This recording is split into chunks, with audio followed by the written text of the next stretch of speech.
इन दिनों हिमाचल प्रदेश में national Herald अखबार का मुद्दा गरमाया हुआ है। सियासत इस पर गरमाई हुई है और हिमाचल प्रदेश में बीजेपी और कांग्रेस एक दूसरे पर तीखे शब्दबाड़ों की बौछार कर रहे हैं। इसी कड़ी में नेशनल हेराल्ड चार्जशीट मामले में युवा कांग्रेस भी भड़की है। शिमला में युवा कांग्रेस ने ईडी निदेशालय के बाहर धरना प्रदर्शन किया और केंद्र सरकार के खिलाफ जमकर नारेबाजी की।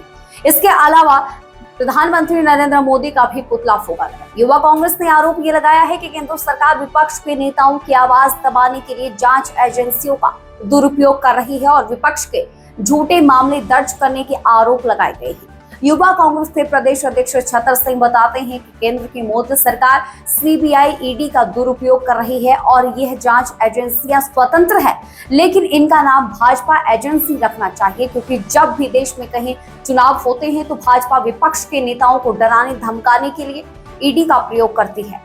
उन्होंने ये भी कहा है कि केंद्र सरकार के द्वारा राहुल और सोनिया गांधी पर झूठे मुकदमे बनाए जा रहे हैं और ये पहली बार नहीं है मुकदमे बनाए गए हैं, लेकिन ईडी को कुछ भी नहीं मिला। केवल उन्हें परेशान करने के लिए इस तरह का काम देश के भीतर किया जा रहा है। इसके खिलाफ आज यहाँ पर युवा कांग्रेस के द्वारा सांकेतिक धरना दिया गया है, लेकिन आने वाले समय में जरूर ईडी और सीबीआई का दुरुपयोग नहीं रोका गया तो उग्र आंदोलन करने के लिए भी युवा कांग्रेस पीछे नहीं हटेगी।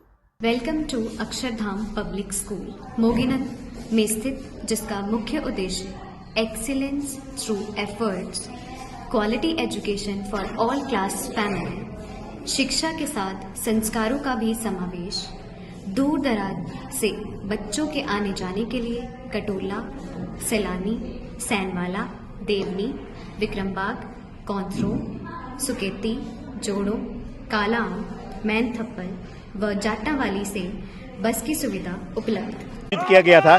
ईडी मुख्यालय के बाहर सबसे पहली बात यह है कि हम चाहते हैं कि भविष्य में जितनी भी सरकारी एजेंसियां है, चाहे वो ईडी है, सीबीआई है, इन सब संस्थाओं के नाम, इन सब एजेंसियों के नाम बदलकर भाजपा मुख्यालय रख लेना चाहिए। आपने देखा कि अब गुजरात के चुनाव आने वाले हैं। जब जब देश में लोकतंत्र का माहौल होता है, जब जब देश में लोकतंत्र का माहौल होता है, जब जब देश में चुनाव आते हैं, तो मोदी और शाह जो है ईडी, सीबीआई, इस तरह की जो सरकारी एजेंसियों का दुरुपयोग करते हैं, नेताओं को धमकाने का कोशिश करते हैं, लोकतंत्र की आवाज़ को दबाने का कोशिश करते हैं। इसी संदर्भ में आज जो युवा कांग्रेस द्वारा एक विरोध प्रदर्शन रखा गया और हम युवा कांग्रेस के माध्यम से माननीय नरेंद्र मोदी जी और अमित शाह को भी बताना चाहते हैं कि आप कृपया करके ईडी का जो नाम है वो भाजपा मुख्यालय रख दिया जाए, क्योंकि ये तब सक्रिय होती है जब देश में लोकतंत्र का माहौल होता है। अगर आपने ईडी, सीबीआई या अपनी जो आपकी सरकारी एजेंसियां है उनका अगर उपयोग करना था तो आज आप क्यों चुप है? जब पुलवामा में अटैक हुआ, जब वहाँ पे जितना बारूद आया, RDX आया, उसके बारे में आपको पता नहीं। आपके अपने जो अदानी ब्रदर्स है, उनके एयरपोर्ट पे, बंदरगाह पर लाखों करोड़ की जो ड्रग्स पकड़ी गई, उसके लिए आप मौन है। जब देश में चुनाव आता है तब आप ईडी और सीबीआई से जो है इंक्वायरी करते हैं। और कुछ लोग जो ऐसे हैं, जो नेता है, जो अगर यहाँ होते हैं तो भ्रष्टाचारी होते हैं, वहाँ हो जाता है तो उनके जो भ्रष्टाचार वो खत्म हो जाते हैं। इसी धरने प्रदर्शन के माध्यम से हमने आज ये चेताया कि आने वाले समय में तो एक छोटा सा धरना प्रदर्शन था, इसके बाद हम उग्र रूप भी धारण करेंगे, क्योंकि आने वाले समय में युवा कांग्रेस कोशिश करेगी कि जैसा अगर धीरे धीरे ये चीज़ें रही, राहुल जी के साथ इस तरह का बर्ताव किया गया, तो हम ईडी मुख्यालय के बाहर भाजपा मुख्यालय का बोर्ड लगाएंगे। आपने पहले भी देखा कि ये फर्स्ट टाइम नहीं है जब राहुल जी के ऊपर ईडी की रेड, इससे पहले भी लगातार रेड डाल दी गई। ईडी के जो नोटिस आते गए, पूछताछ करते गए, आज तक मिलता कुछ नहीं है, सिर्फ हरास करते हैं। पिछली बारी भी जो लोकसभा की जो सदस्यता थी उसको बर्खास्त किया गया था, फिर बाइज्जत सुप्रीम कोर्ट से राहुल जी की जो सदस्यता उन्हें अपनाया गया। और राहुल जी एक ऐसे संघर्षशील व्यक्ति है जो देश के हित के लिए बात करते हैं, और राहुल जी का जो परिवार है, जो एक वो है विरासत है, वो हमेशा बलिदान की विरासत है। इस बलिदान की विरासत को दबाकर जो है ये लोग ईडी और सीडी के माध्यम से अपने आप को मजबूत करना चाहते हैं। इसके उल्टा जो हमने देखा, ये तो इनकी प्री प्लान वो है।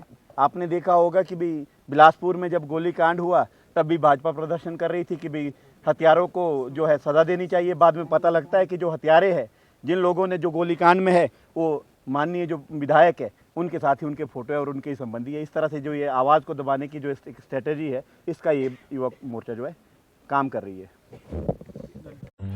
कोचिंग के क्षेत्र में अपनी अलग पहचान बना चुका बीआरसी इंस्टीट्यूट करवाता है +1, +2 medical, non medical, JEE mains, advance NEET की कोचिंग। बीआरसी इंस्टीट्यूट जाना जाता है अच्छे कंपटीशन के लिए, जहां हर साल सैकड़ों बच्चे कंपटीशन की तैयारी करते हैं। और बीआरसी का हर साल का रिजल्ट सराहनीय है। इसके लिए एक अच्छा अनुशासन, अच्छा स्टडी मटेरियल, अच्छी फैकल्टी जो बीआरसी इंस्टीट्यूट के पास अवेलेबल है। अभी बीआरसी में +1 +2 जेईई नीट की एडमिशन चल रही है, तो आइए ज्वाइन बीआरसी, हेल्दी बीआरसी।